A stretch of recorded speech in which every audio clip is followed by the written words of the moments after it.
natin ulit sila. So ito, lagyan natin ng tsokolate sa loob. Kasi wala na tong laman eh. So lagyan natin ng tsokolate ito sa loob.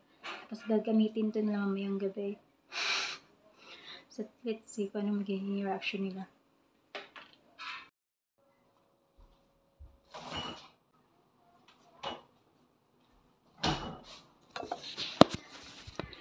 Tinapon ko na pala yung tsokolate ko guys na naka-tube ng ganito. So, ito na lang ilagay natin.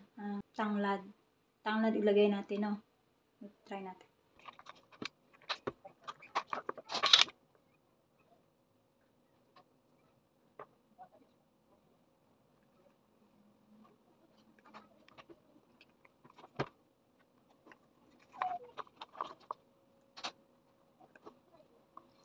So, i-ano natin i-ganon natin para pumunta talaga sa ano. Ayan, para may i-ano natin, ganon talaga natin para pumunta talaga siya dito para feeling na may laman pa siya.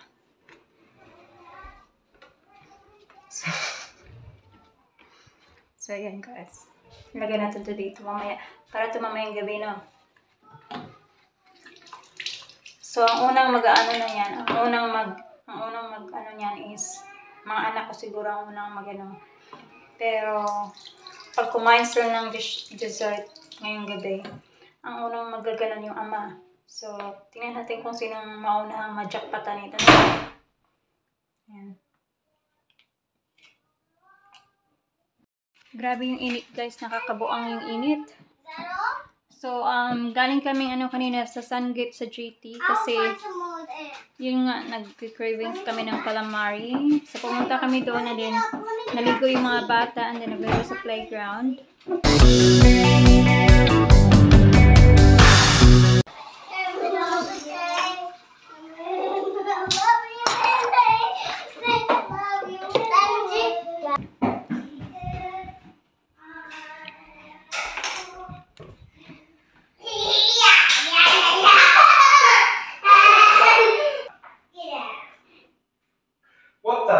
Is that?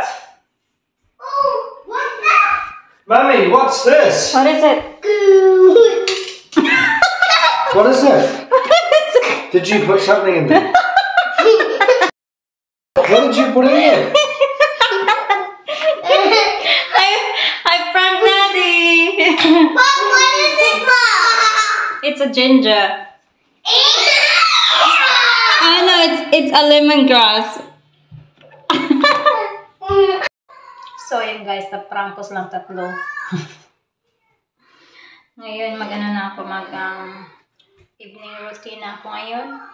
So, akala ko yung mga batang unang makakaganon yung tatay pala.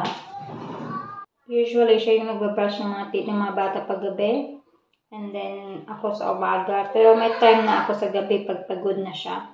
Alam niyo, mula nang gumamit ako ng toner na to, nagsimula siyang mag-peel yung skin ng face ko, yung mga dead skin.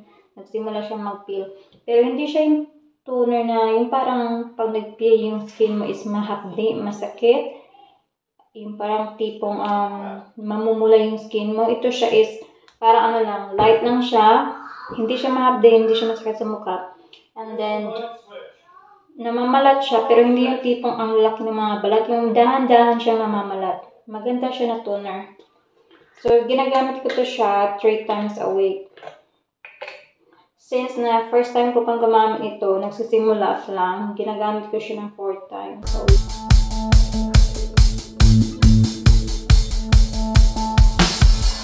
Ibang toner guys, pag pinapahid mo siya sa face mo na namamalat, dapat hindi siya yung parang pahid na gano'n, diba? Dapat yung parang gano'n lang dahil sa hot day at masakit. Ito is pwede mo siyang i-gano'n siya.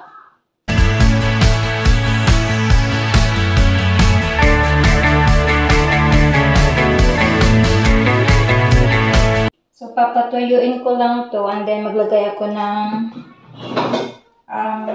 serum. Yung niacinamide at saka salicylic acid. Ito yung ilalagay ko after ng toner.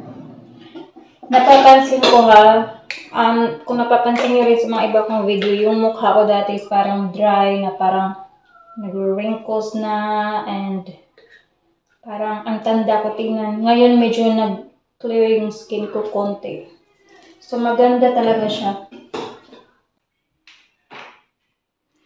So ayun, naano natin sila kanina. So yung anak ko sabi niya, Mama, anong plano mo next time? Anong plano mo next time na i-prank sa kay Papa?